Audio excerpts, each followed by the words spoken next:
Hello everyone, and this is Kenzie Wonderdrift, broadcasting the female Southeast Asian Dota 2 League between Artemis versus Searena. This is game number 2 and game number 1. Already declared a victory, already declared victorious would be Artemis, with the sort of decisive abilities that they possess, from the reverse polarity combined with the Juggernaut's ultimate. Holy smokeroni, it created some space needed and obliterated the entire Searena roster. Whereas Searena, on the other hand, in game number 1, they're of course struggling with their combinations. They have the spells needed, the Lunar Eclipse combined with a Ravage and the static and kinetic field, but it wasn't enough. The timings were off, and the likes of Shiko and Hanabira took advantage of that situation. Let's see what happens here in game number 2. Will Artemis maintain their dominance, or will Searena bounce back and reclaim their spot? So now we look at the bans for both teams. For Artemis, going for banning, they've banned the Venomancer, the sort of hero that provides that sort of potential AoE damage. With the Poison Nova, it could slowly disintegrate their team. And of course, for Searena, have opted to remove 2 heroes that could negate their mobility, the Spirit Breaker and the Bloodseeker. Because of course, remember in game number 1, Artemis capitalized on the Spirit Breaker, and he just went around the map, providing that sort of countermeasures to these roaming supports for Team Searena. And Searena, they do like to maximize their roaming supports, and the best way to do that is to counter 2 heroes who can easily pick them off, such as the Bloodseeker and the Spirit Breaker, as Searena opts for the Lich as their first hero. Artemis, in return, goes for the Earthshaker. And Artemis, with their ban as well, they banned the Shadow Shaman, and now Rubik gets chosen to provide that sort of tactical fluidity. The spell steal, a single spell steal, especially on the Lich, could make a major impact on team fights. Remember what a Rubik can do. A spell steal on a Chain Frost, combine it with the Echo Slam. Oh, cow. It's gonna obliterate the entire universe then, as Searena opts to go for an Ogre Magi pick. Now let's see. So if you look at Artemis, you already have your potential position 4, Earthshaker. Could also be a potential position 3, or potential position 2 if Shiko is really confident with her skills and her survivability as the Earthshaker. Of course, if she could, she could play like the way a Bed does it, or Sumail in the Earthshaker mid. Perhaps she could go for Earthshaker mid here, but now they go for the bans. Viper out of the list. For Searena, it's Invoker, and of course Searena, they've already were traumatized from the Invoker in game number 1. Of course, Shiko's skill with the Invoker was absolutely brilliant. She timed the Tornado abilities and the EMP, and she timed it in perfection to the point where she used the EMP when the team needed it the most, and it was on those 5-on-5 assaults, and so far it paid dividends for Team Artemis. And Searena, already traumatized with that, say, okay, let's just ban that hero. Now Artemis already banning 3 meta heroes since post TI7, and there's Venomancer, Viper, very good at laning, Necrophos. So these are 3 heroes that are very good at dominating and creating space in the lane. And of course, I think Artemis wants to give space to their hard carries as well, or they want to dominate the lanes, which they did in the game number 1.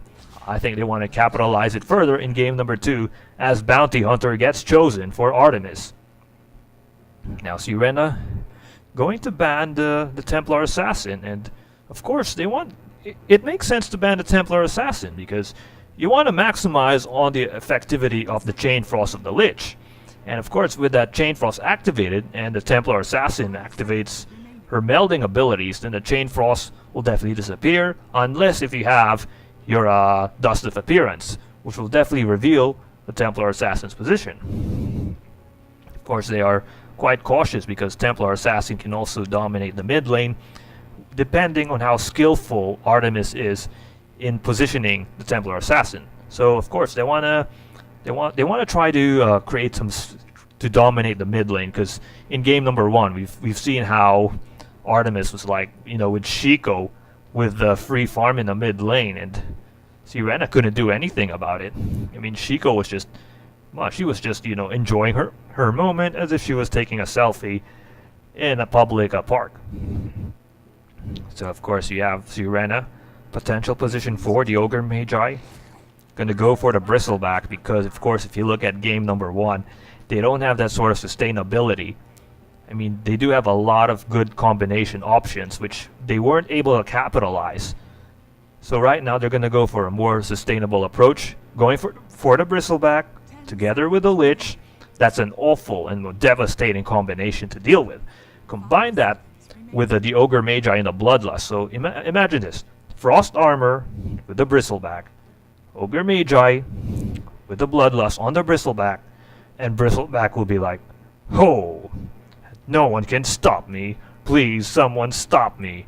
Now say a prayer and let's see if you can handle my quill sprays." And that's what Searena is going to do. However, what I don't like about this situation for Searena is that they've already revealed their possible lineup approach. So now Artemis could make some potential countermeasures. Knowing that Bristleback could get bolsterous by the Lich and the Ogre Magi, they could go for some units that could potentially provide a sort of burst damage on the Bristleback. I'm referring to heroes that deal a lot of burst magical damage, like Lena. I mean, Lena hasn't been chosen by Artemis, and maybe she could be potentially chosen to deal with the Bristleback. And Tinker is also another good option as well. So for Artemis to go for Tinker in order to counteract the Bristleback, because Bristleback, I mean, he does have a strong physical damage absorption, but when it comes to magical damage, especially with the long range assaults from the Tinker, Bristleback will be very, very vulnerable. And it's a good pick for Artemis, especially if they want to negate the impact of the Bristleback. Now for Searena, you would like to try to negate the Tinker as well. So to negate the Tinker, I recommend going for, well, the Invoker is banned. I could have said the Invoker because of course you want to deplete the Tinker's overall impact, but possibly they could go for a hero like Silencer. Silencer mid could also handle the Tinker at mid as well. Of course, with a curse, those curses and the global silence, it will simply negate the Tinker's overall impact, and of course you wouldn't be able to time your abilities well. And of course, if you're Searena, I think it makes sense to go for the Silencer. So see, other heroes that could go against a Tinker, well, if they could go for a Lifestealer, okay, but the thing is, if they're going to go for a Lifestealer, they have to time the blink in on the Tinker. Although it's going to provide more sustainability if they go for the Lifestealer, as Bone Clinks gets chosen here for Searena. But the Clinks, if you pick the Clinks, my concern would be that there's a Bounty Hunter, and the Bounty Hunter with a tracking ability could catch the Clinks. And of course, Tinker could just blink in, find a running Clinks, obliterate the Clinks, turn his bones to dust. So that's my major concern here for Team Searena. They've chosen a hero that's very vulnerable to the track, and also possibly vulnerable from the Tinker's barrage assaults. So you see the ban Searena banning the Spectre as Shadow Fiend gets chosen. And right now Artemis with her final pick. Who's it going to be? Weaver. So you have two sneaky heroes, the Bounty Hunter and the Weaver, as Another Love goes for the Weaver. Gia goes for the Bounty Hunter. Hanabira, Earthshaker, a human who can't luck as a Rubik, and Shiko goes for the Tinker. Now for Searena, Almperia goes for the Shadow Fiend. Strawberry Yu goes for the Clinks. BB goes for the Bristleback. Gorgeous goes for the Ogre Magi, and Nemo goes for the Lich. Of course, if you look at the lineup wise for Searena, I'm not sure it's going to go mid, whether it's Almperia or Strawberry, because Clinks and Shadow Fiend are two potential mid heroes. Although normally we see Shadow Fiend at mid and Clinks deployed at the 1. For Artemis, Shiko's definitely going to go mid, no doubt. And Another Love as the Weaver as a hard carry. So we don't normally see a Weaver at hard carry, but with a sort of a mobility that the Weaver possesses, it could pay dividends, especially combine it with the Bounty Hunter. They could easily pick off opposing teams. You know, I mean, if you look at Team Artemis, they really enjoy picking off roaming supports, and I think that's what they're going to do here in game number 2. They've done that in game number 1 with the Spirit Breaker doing a lot of damage. Now in game number 2, they're going to do so with this Bounty Hunter and this Weaver, and potentially the Tinker. So Shiko and Hanabi are going to protect this area, get this bounty rune. Let's see the positioning. Strawberry going to go in the top lane with Captain Nemo. Alperio, I'm not sure if she's going to go mid, because in game number 1, it was Strawberry at mid. Oh wait, maybe Alperio is going to go mid, because, well, she did try to be the hard carry in game number 1. Maybe here in game number 2 it's going to be tactically different as Gia. Oh, she's going to find a potential prey. Will she find someone? So far, no aggressive bounty steals. I was expecting potentially there could be one, especially with the bounty hunter and the Weaver. But so far, it's not going to happen yet. Now the bounty hunter, I think she's going to go for a courier snipe or a potential steal in Alperio. 4 seconds before the bounty arrives. Can she catch it? Let's see. Oh, Gia steals it. Oh dear, that is not good news for Alperio, who's supposed to get that bounty. But no, Gia says, I've stolen it right in front of your face, and there's nothing you can do about it. Now Gia, oh, she's going to roam around. There's a roaming support in here. Now, a sentry ward already there. Now, Gia is going to get caught. Yes, she is going to get caught. Alperio could pressure on. Already Alperio showing her presence to Gia. Remember, there's a sentry ward here, so Gia is spotted. The poison damage from Gia, caused by the Orb of Venom, is slowly depleting Alperio. But here's Gia. Oh, activates a counter ward as well. Let's see what happens in the mid lane. Gia and Shiko already trying to create some space needed. Now, sorry for the pause. I need to fix some issues yet. Last hits in the nice 4-1 of Shiko, and the reason why the last hits in the nice are at her favor was because Gia's pressure on Alperio was just too much, you know, and it's quite efficient, you know, the pressure. And yeah, this is what I like about Team Artemis, that they know how to utilize their position 4s effectively, like we've seen in game number 1. And right now, we're going to see it here in game number 2.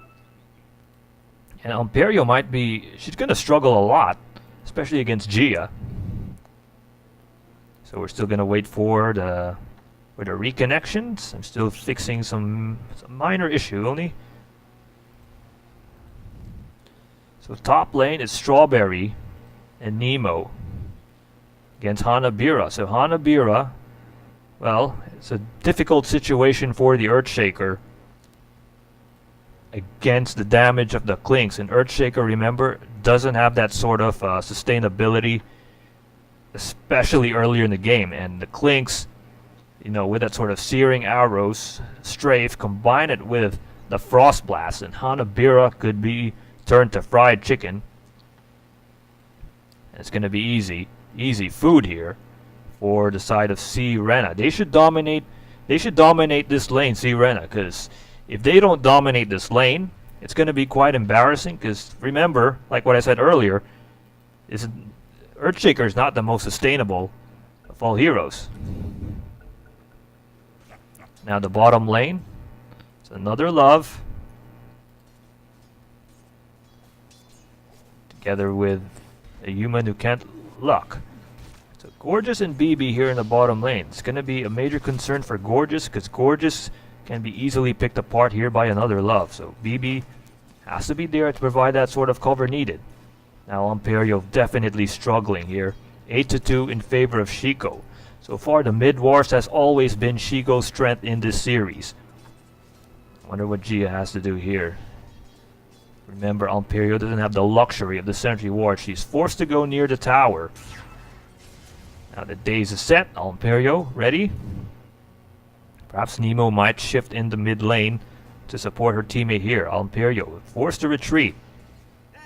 And Shiko is just really having a fun time. 11-4 is the score in the last hits in the nice. If she keeps riding with this momentum, it can pay dividends. As Gorgeous goes in the mid lane to support Alperio. Now Gia, on the other hand, goes to the top lane. They might get a pick off here. I'm not sure if Searena is aware of what Artemis is doing. Because right now Nemo tries to pressure on Hanabira. I'm not sure if she knows of Gia's condition. Gia not yet going to go aggressive. Now, of course, with Gorgeous going in the mid lane, another Love is also already having a free farm in the bottom lane. Now, BB trying to provide that sort of space needed. But remember, Bristleback isn't really a sort of hero that deals a lot of physical damage, although it could absorb a lot of physical damage. But it's not a hero who could deal a lot of physical damage. It could be very vulnerable from the Tinker's blows. Even potentially to the Weaver. The Weaver has these swarm to potentially slow down the Bristleback. The mid wars is slowly now Imperio trying to chase up, but still with 5 denies for Shiko, it could be quite a living nightmare. Now Nemo gets caught in there, gets caught by the Fisher, but no follow-up yet. But here Gia already being spotted by Imperio. Imperio already aware of the positioning of Gia. Artemis already, Searena have already predicted the movement of Gia, or perhaps not. As Imperio, I'm not sure if this is a good spot for her. Imperio gets pressed in there. There's a rocket barrage. Imperio, the poison slowing her down. The fairy fire, telekinesis activated. First blood. Shiko draws first blood. Now Gorgeous, here she comes to the rescue, assaulting Shiko, but it's not going to be enough. No follow-up yet. It's too late for Gorgeous to protect her teammate there. That's a huge kill in there. That serves as a momentum builder for Shiko. I mean, she does have momentum early in the game, but this is going to grow bigger and bigger now that Imperio is dead. So 21-8 is the score, and the last is to denies compared to Imperio stuck at 12. Now Strawberry, she already has a Soul Ring, so she could easily pressure Hanabira. Remember, they have to dominate the top lane. But have they dominated the top lane? Yes, they do. Strawberry with 18-3 compared to Hanabira with 7-0. And then here comes further reinforcements. Gia already showing her presence in the mid lane. Quite a nuisance.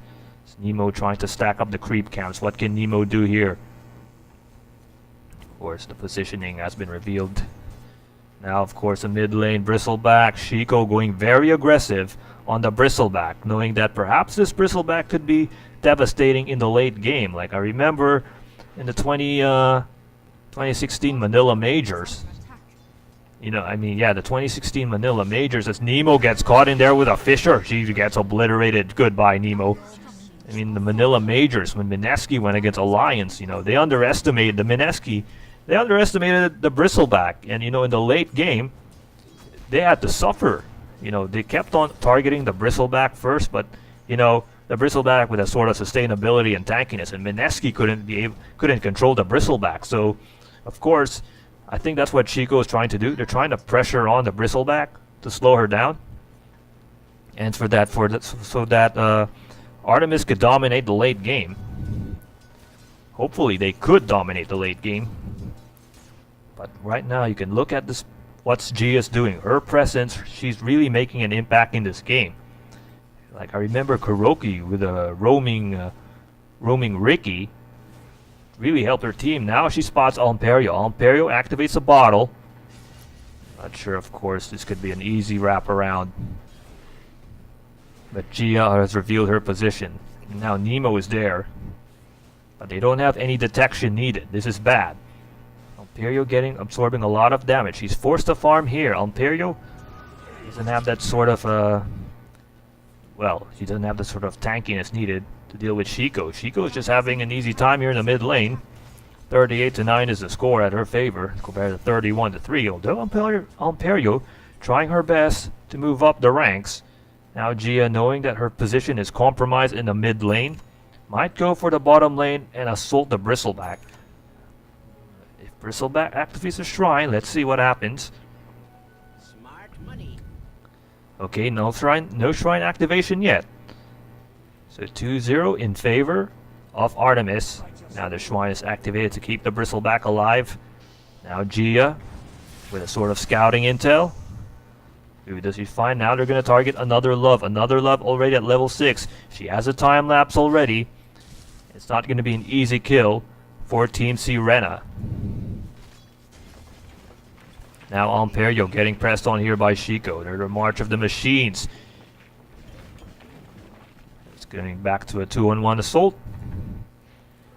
Top lane is Strawberry. It's not gonna be easy now. Alperio. Oh, Gia's guys catch an eye on Alperio. Alperio, let's see what happens here. Chico and Alperio. Oh, Alperio's gonna go aggressive here, but no, she doesn't have detection. Very aggressive in here. Alperio gonna get caught in the middle of nowhere. One more hit. No, Alperio manages to keep himself alive. Now here's Gorgeous coming to the rescue. Now the March of the Machines are there to provide that sort of cover fire. And Team Artemis manages to keep themselves alive, but so far even Alperio still struggling. Slightly struggling. She still hasn't dominated the denies list. Now Bristleback BB gonna get pressed on here. The Quill Spray will do enough. Not yet. I mean, another love nearly died in death from the Quill Spray. Of course, no Shrine. It was already activated earlier in the match. Now Gia could get a kill here on BB. Of course, Bounty Hunter doesn't have that sort of tankiness to deal with this.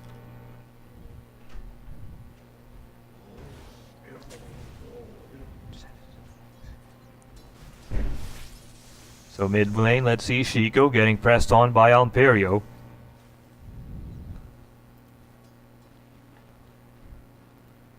Now Alperio well protected in there by Nemo. The frost armor creating that space needed to protect her. I think that's what Searena need to do. They need to capitalize on Nemo a lot.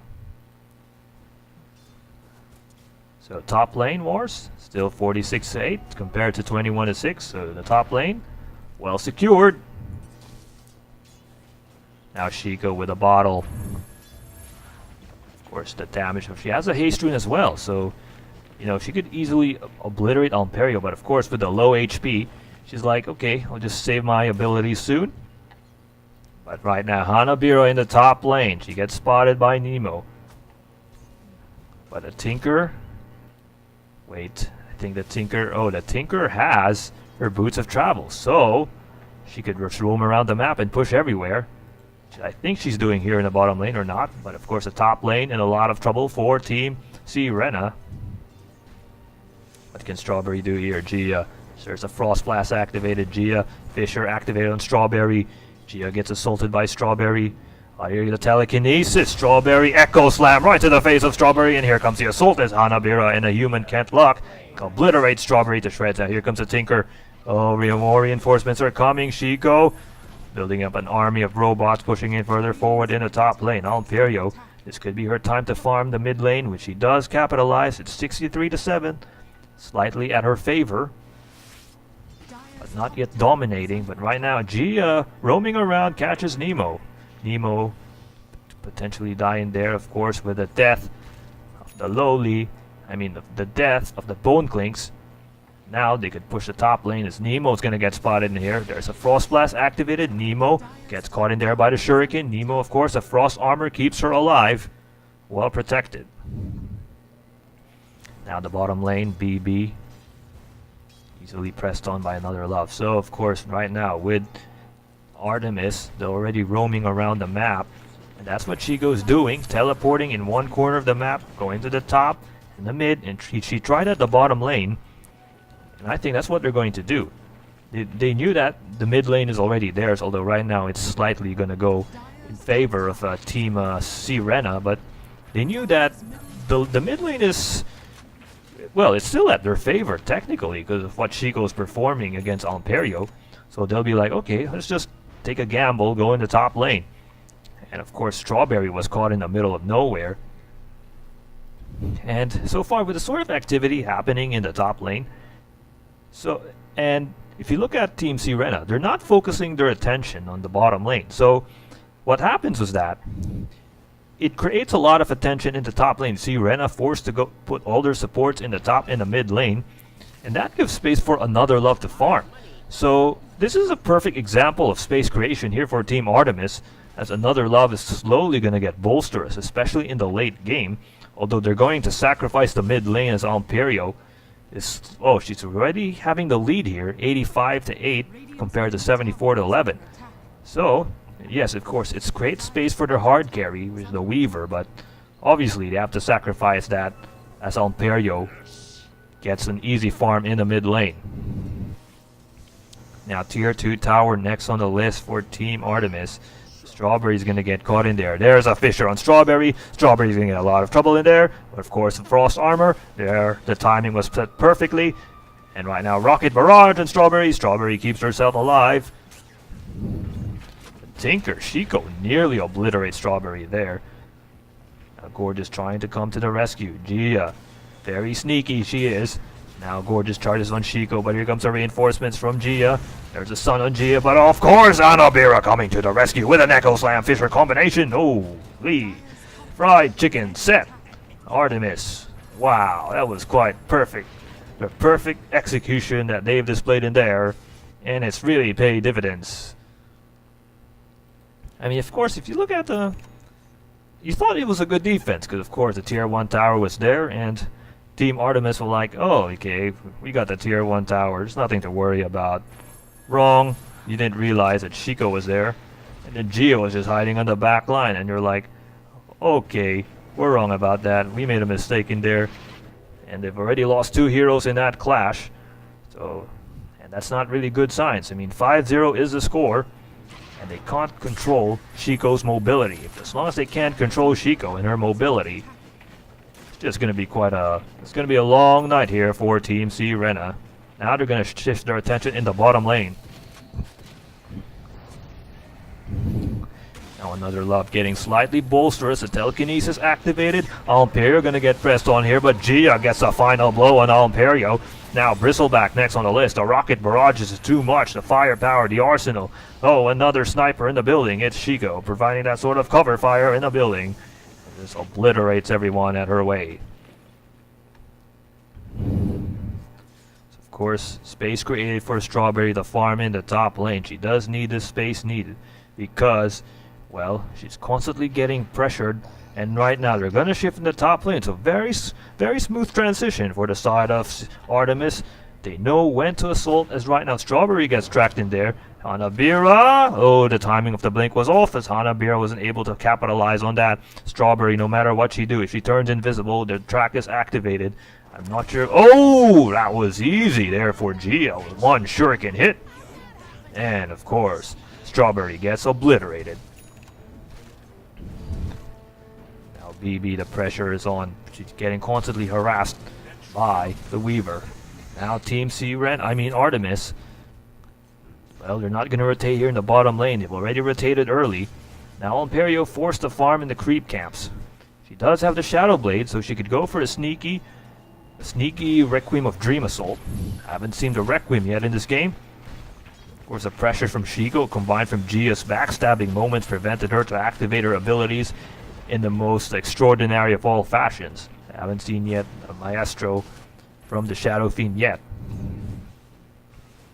Yeah, I think that's what Imperio is trying to do. She's trying to get some sort of items that will help her sustain himself as Hanabira jumps in forward with an Echo Slam right to the face. Holy smokeroni. Someone else stop that. Now another love charging in forward with the Sakuchi. Now here come the reinforcements. There's a telekinesis. And Strawberry's in a lot of trouble. Strawberry's gonna get rotten. Will she die? No, she doesn't get herself killed. She manages to keep herself alive. The Windwalk keeps her alive. Nearly obliterated the shreds in there, but of course BB next on the list. She might go down. Here come the swarm, but so far it's not going to contain her. That was a huge kill. That was a huge Echo Slam right there. It forces everyone from Team Searena to retreat. They couldn't even advance forward. Still don't know what Imperio's going to build in here, but she has to get her items needed. BB might be next on the list. This could be space needed for another love. She could push the tier 1 tower in the bottom lane. But that Echo Slam just left me speechless in there. Oh, yeah. Now Shiko pushing the middle lane. Easy freezy farm gonna go with the Perseverance. Diffusal Blade set at her disposal to slow the opposition down. So Imperio will still don't know what sort of items she's going to build. But here comes BB getting pressed on here. Holy crap. Now BB nearly died. Of course, the firepower wasn't yet fully available. The firepower isn't fully at its peak for Team Shiko. Now the Chain Force is set.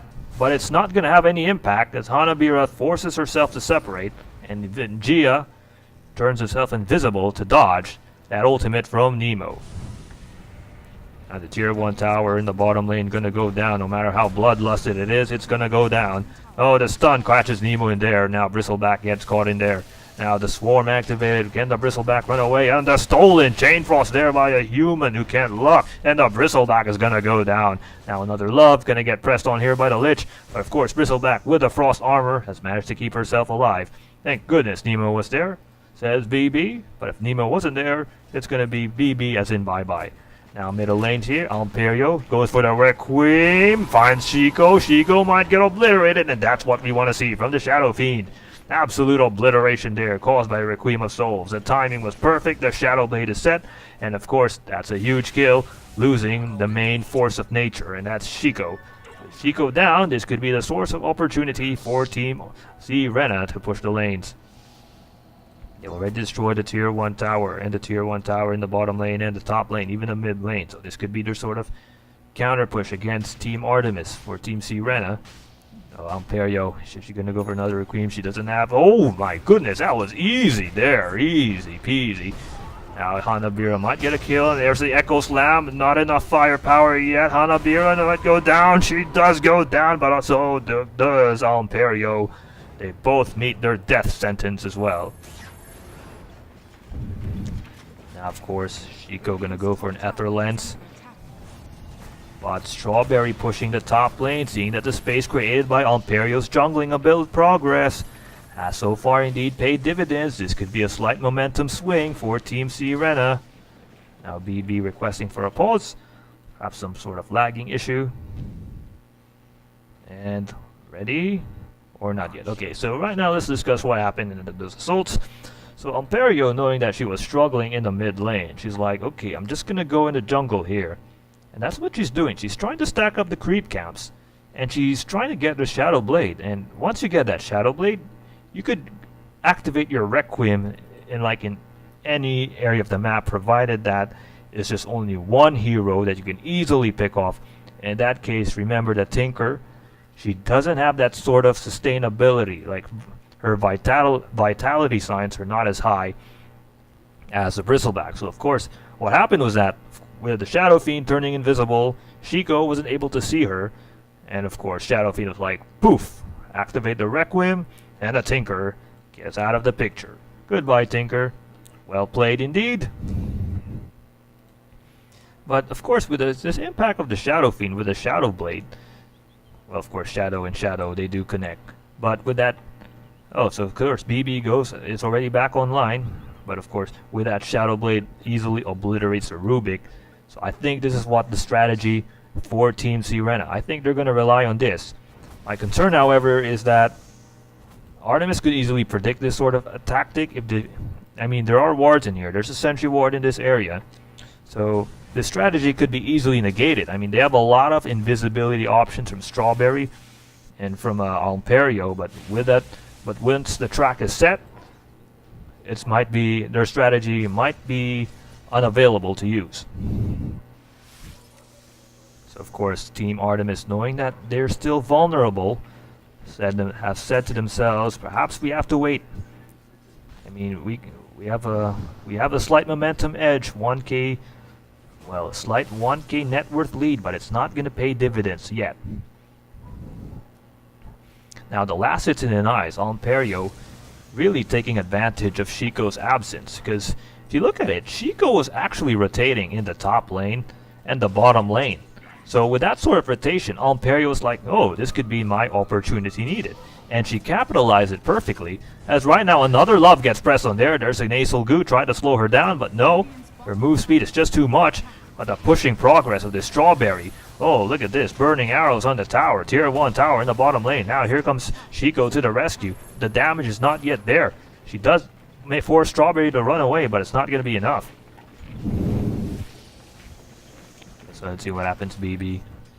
Trying to press on here. I mean, I think they're going to rely on the pushing progress of Strawberry. And of course, with Imperio slightly getting bolsterous. Oh, she has a Dragon Lance already. More range, more devastating daze effects. Anabira with a blink dagger, arcane boots. Provide that sort of additional impact.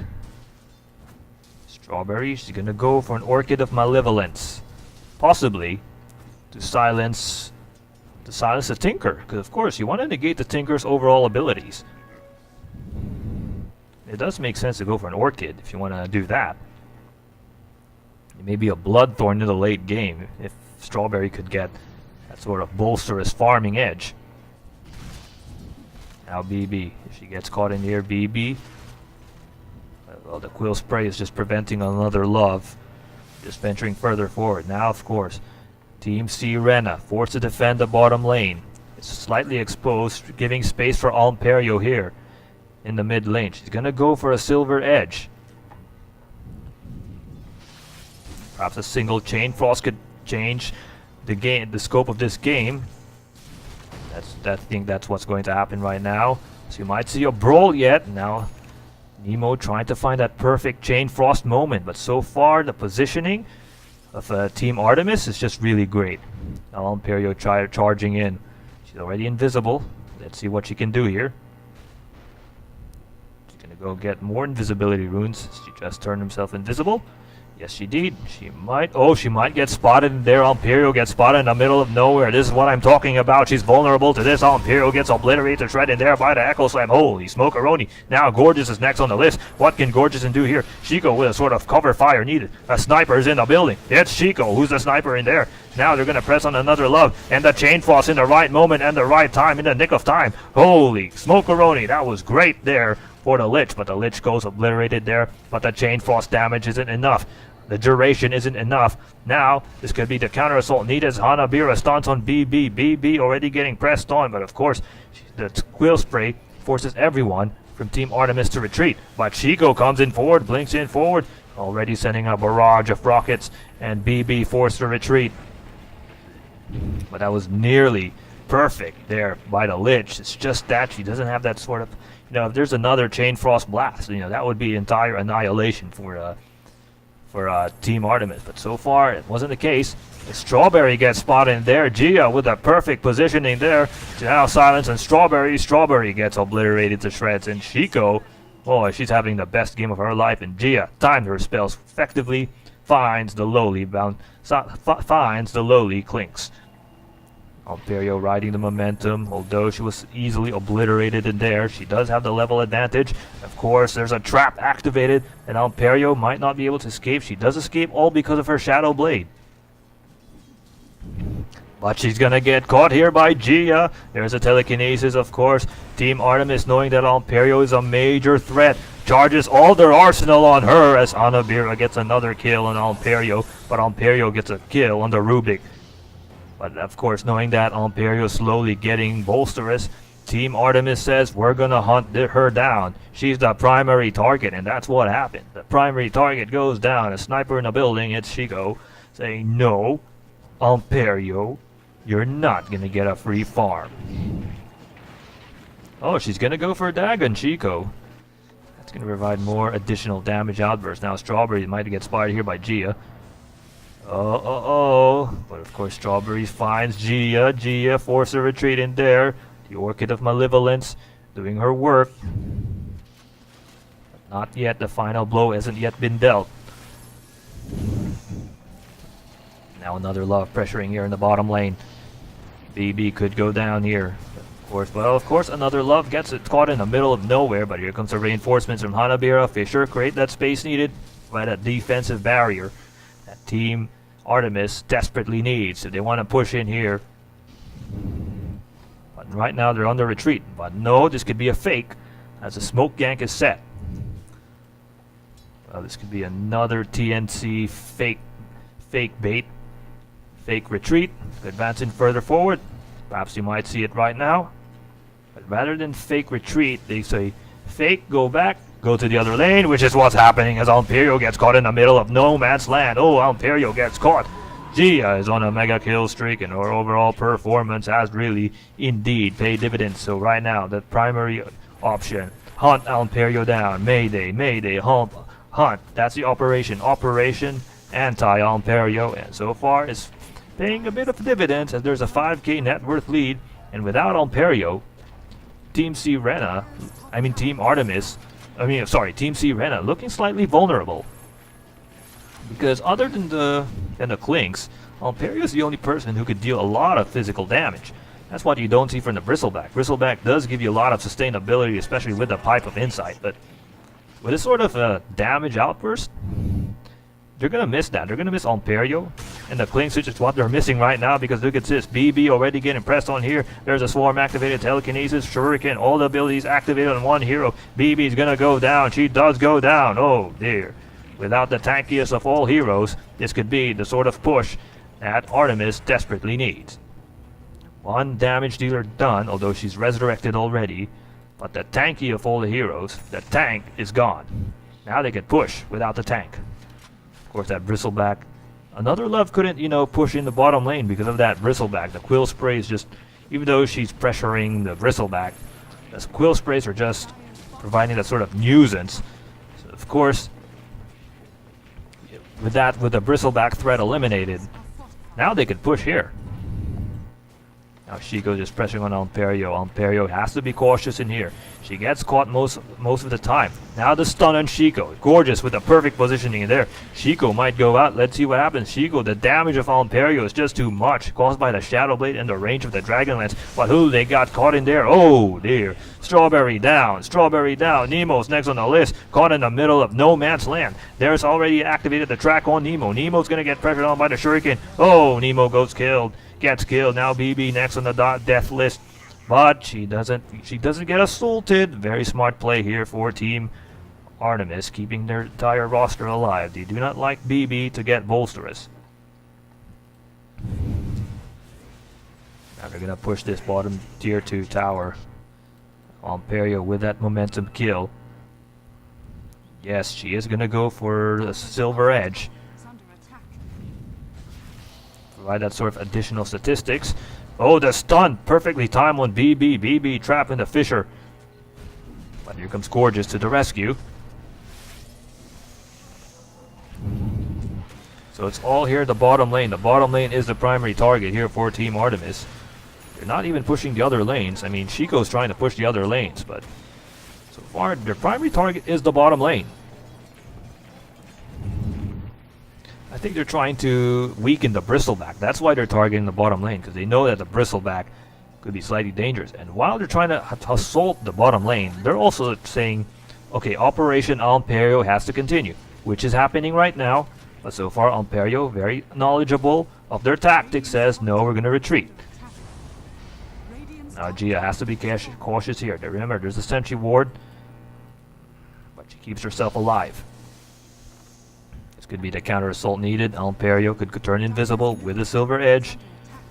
Look at this. Bone Clinks having an easy path there.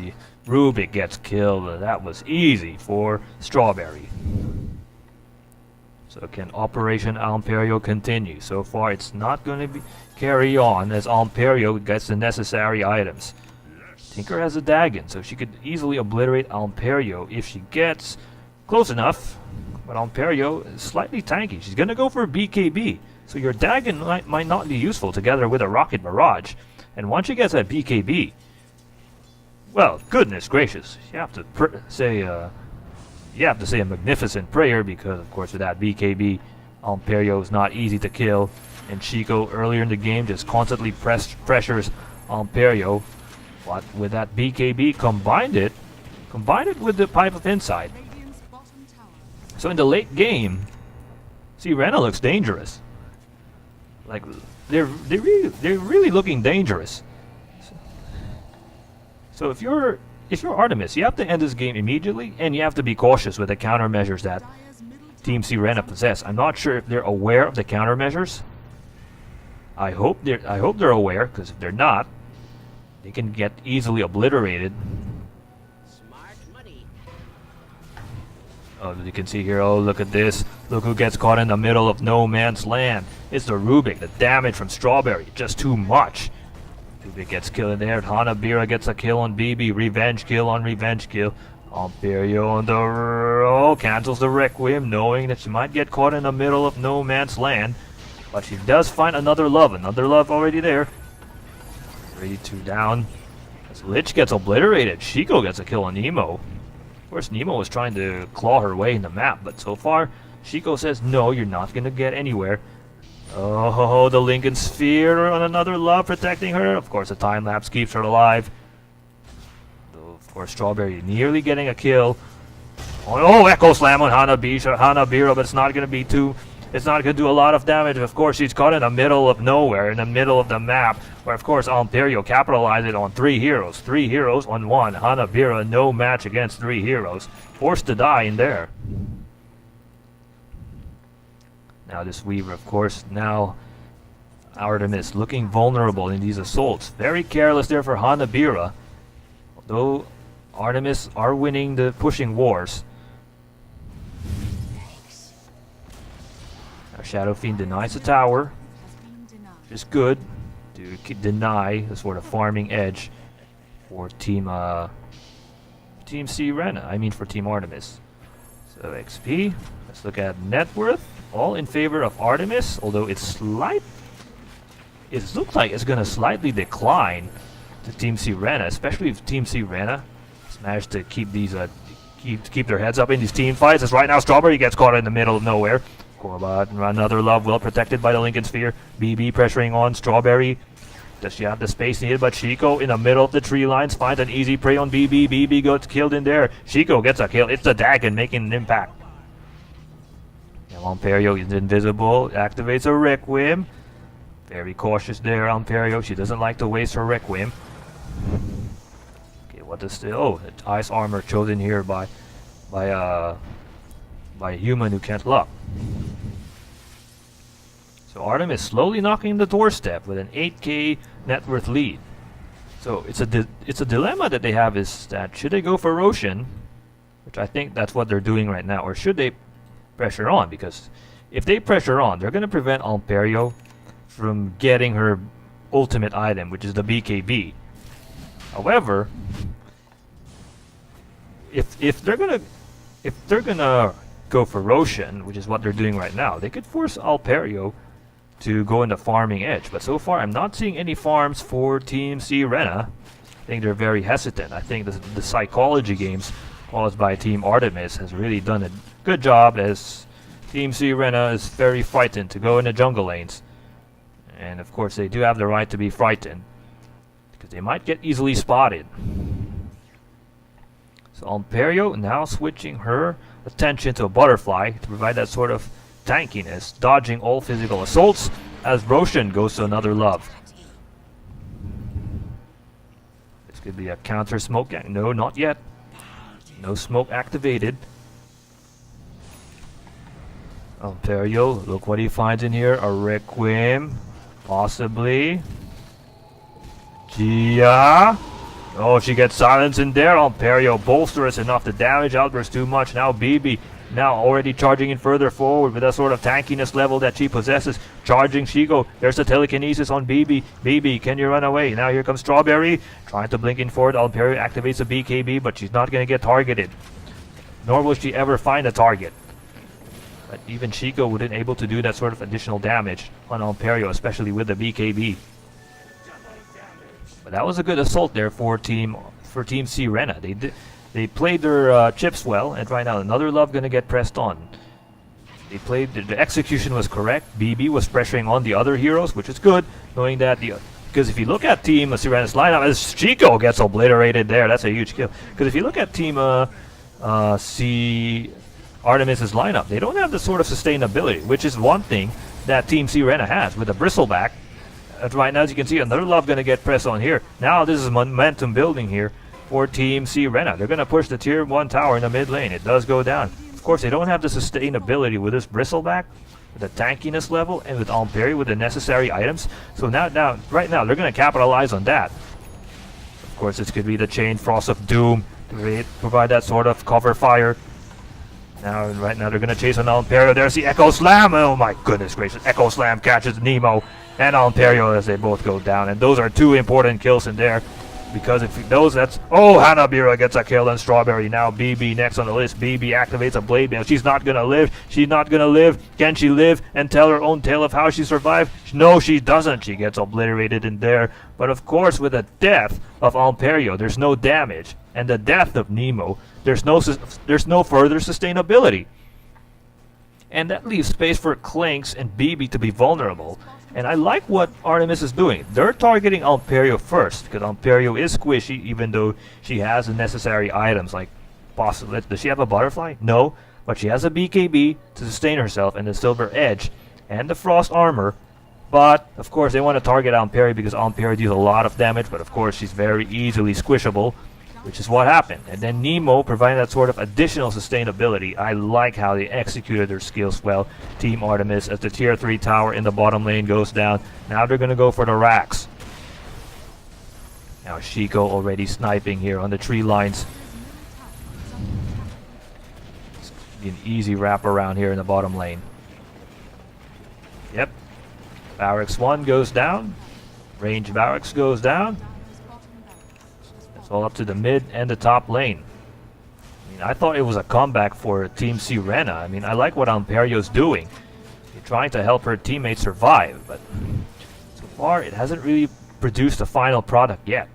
I mean, it did produce some amazing Requiems, which I think only happened once. But of course, Alperio gets caught in the middle of nowhere. There's a counter Chain Frost activated. Alperio gonna caught there, but no, there's already getting kill on the Weaver, but the Aegis of the Immortal keeps her alive. Weaver's gonna get resurrected, activates Shikuchi to keep herself further alive. The Echo Slam by Hanabira in the middle of nowhere, but she gets caught. But of course, Hanabira gets a kill in there on Nemo. Now with Nemo dead, this could be the sort of countermeasures needed for Team Artemis. But a 1-on-1 trade-off, which is good for both teams.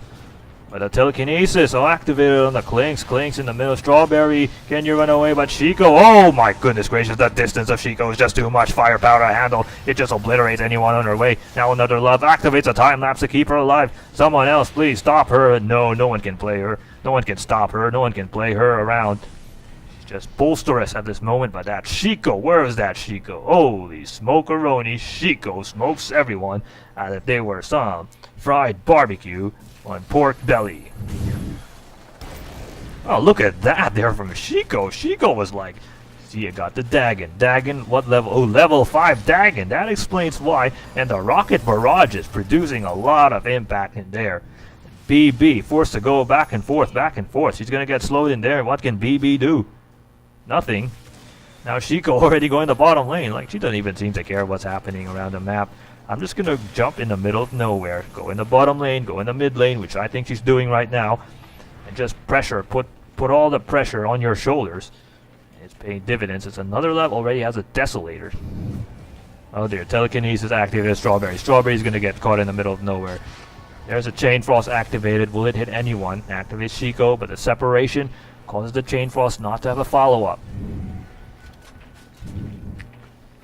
So Artemis showing some signs of aggression and devastating damage, but Searena likewise showing the sort of stalwart stance that they need to possess, especially if they want to win this game and make a comeback.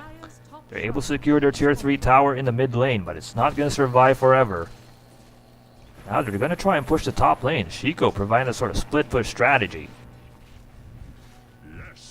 I mean, of course, Artemis has to be cautious in there. They can still be vulnerable from this assault from Searena. I mean, they were nearly obliterated by Searena at one point of the match, but so far they have to be cautious. I mean, they've timed their tactics well. I mean, I like how Hanabira times her Blink Dagger and her Silver Edge to go for an Echo Slam combination. I really like it. Now Shiko already putting some pressure in the top lane while her teammates are gonna go put pressure in the mid lane. This is a split push approach, and I'm not sure if you're Searena, if you like to capitalize on a 5-4 assault, because you know Shiko could just teleport in the middle of the map, and if you're low in health, you can just say, okay, I got a Dagon, I got some rocket barrages, oh, and an Ether Lens, plus 100% mana regen. Ukes. Yikes. So Imperio forced to go in the high ground together with her teammates. This is a strong defensive stance. Just some highs and hellos for both teams yet. No classic 5-on-5 brawl. Although Shiko is just taunting them to just charge in forward with these rocket barrages and these robots, but well, of course they're frightened for that sort of damage output.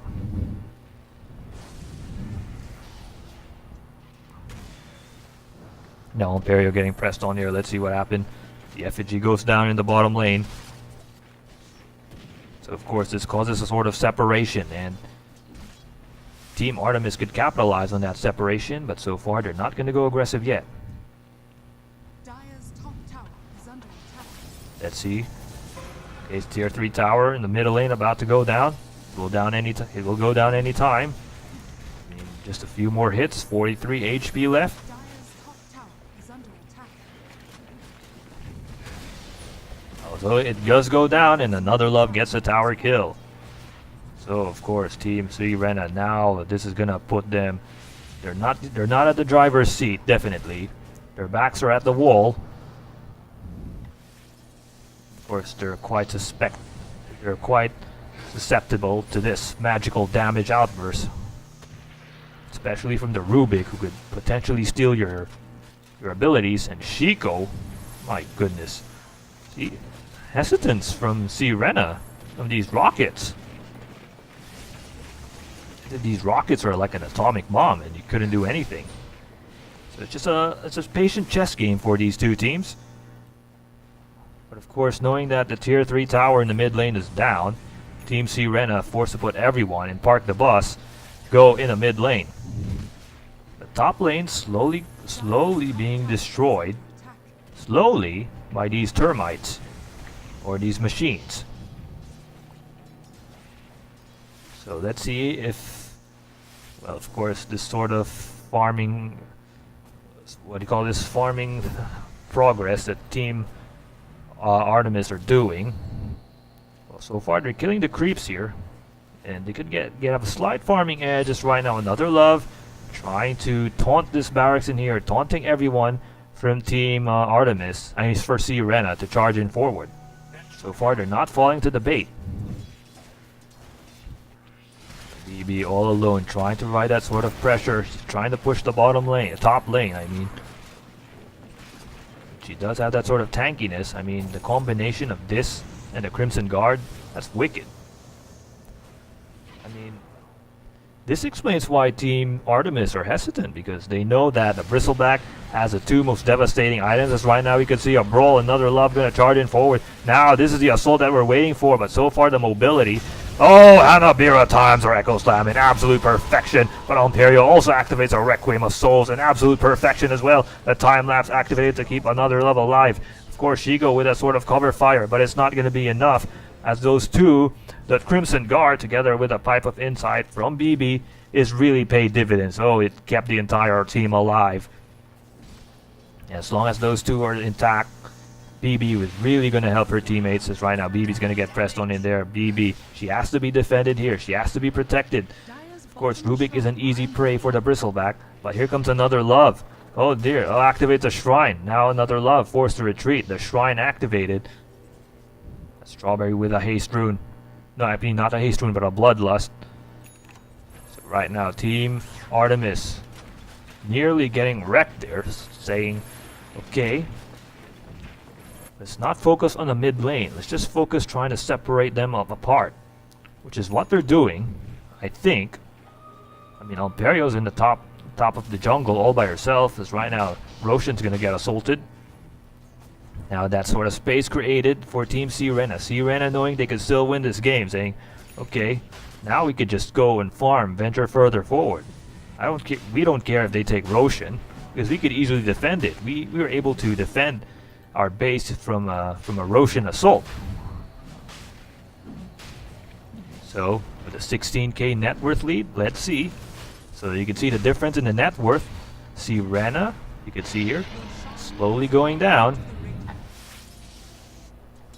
Slowly going down in favor of Team Searena. It looked like as if the stock markets were all favoring Team Artemis, but now, if you're a stockbroker, if you're if you're investing in the stock market, you might as well sell your stock, because so far Artemis have already shown signs of vulnerability. Perhaps more dividends will come for Team Searena, but of course it's still not over yet. The 19k net worth lead slightly in favor. 19k, that's a huge gap. So what can Team Searena do? They're trying to get the necessary items. The BKB Butterfly and Alperio. Combine it with the Blade Meal. So right now a brawl is going to happen in the top lane. Let's see what happens. Strawberry, oh, caught in the Echo Slam, but it doesn't produce a lot of damage in there. But does get a kill. Oh, the Bounty Hunter gets killed. That's 2 down.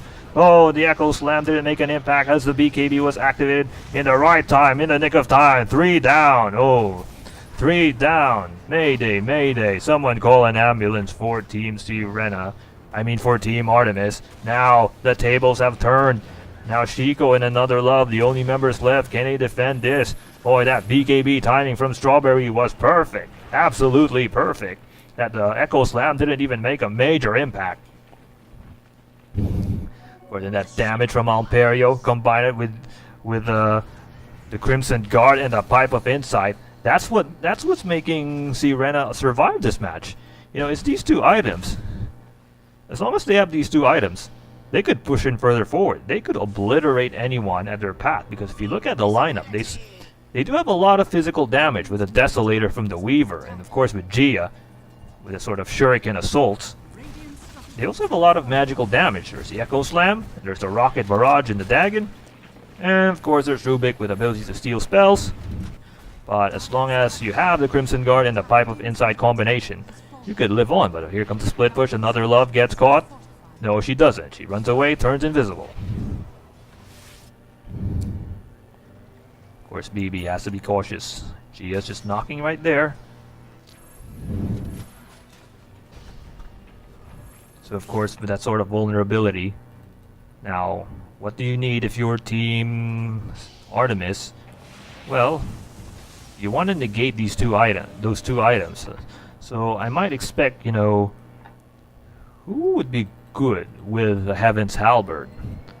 Yeah, I might expect Bounty to go for Heaven's Halberd, but I'm not seeing it. Because you want to negate that Crimson Guard and the Pipe of Insight combination, and you need that Heaven's Halberd to silence those items. So that's what they should do in my opinion. So what are your opinions, guys? So Strawberry already pushing, trying to defend his lane. The defensive stalwart stance is working. So bottom lane, BB's gonna go for a split push. Although Bristleback is not really the sort of hero. If you look at her physical damage, well, it's okay. She's gonna go for Radiance though. It's okay, the physical damage, but of course Alperio is the master of physical damage. So of course, Another Love. So for Another Love, you know, she does have the Desolator. But her overall damage output, physical damage wise, is only good against buildings, as right now the robots are activated, but no brawl has yet occurred. It's a patient game for both teams. Question is, whose patience will really pay off in the late game? So far, it looks like Searena are slightly winning the late game, which they are. Because if you look at their items, their items are really meant for sustainable team fights. Of course, the damage from Alperio, it's going to be a living nightmare for Team Artemis. So Gia, she has a gem. Of course, with that gem, leaves anyone vulnerable, including Strawberry. Another Love trying to knock on the doorstep. Now the drawbridge is open here in the mid area. Look, she's just taunting everyone from Team Searena.